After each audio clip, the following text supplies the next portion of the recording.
I recently cut my long hair short and honestly it feels extremely light and liberating. It does not take me too long to wash or dry my hair, but it does require some amount of styling because it still needs to grow out a little.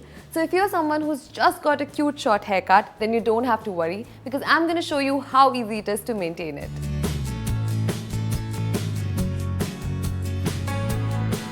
I usually use my fingers to style my hair and give it some texture, but on days when I'm looking for a more cleaner look, I use a wide-toothed comb. I just spritz my hair with some water and brush it out.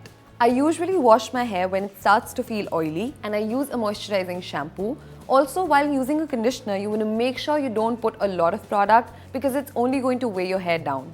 If you have curly hair, then a leave-in conditioner is the best. I use a hair mask when my hair feels dry or a little damaged. I just put some product on, run my fingers through it, wrap my head in a hot water towel and let the mask do its magic.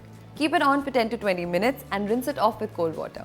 My hair already has a lot of volume, so I don't have to do a lot with it, but I still like to give it some bounce.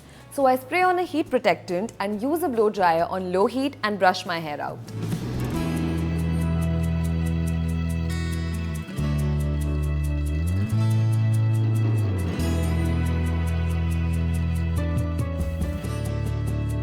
I just finish off with the serum to protect my hair and give it some shine. Just a tip, make sure you go for a trim every 4 to 6 weeks. It's always good to have some dry shampoo on hand. Not only does it make your hair look less oily, but it also gives it some texture. So let me know what you think about this video in the comment section below. And make sure you go check out the POPxo shop. We have some really cool stuff out there. We have notebooks, laptop skins, tote bags and a lot more. The link is in the description box below, so make sure you go check that out. And for more such videos, like, share and subscribe to POPxo Daily. Bye!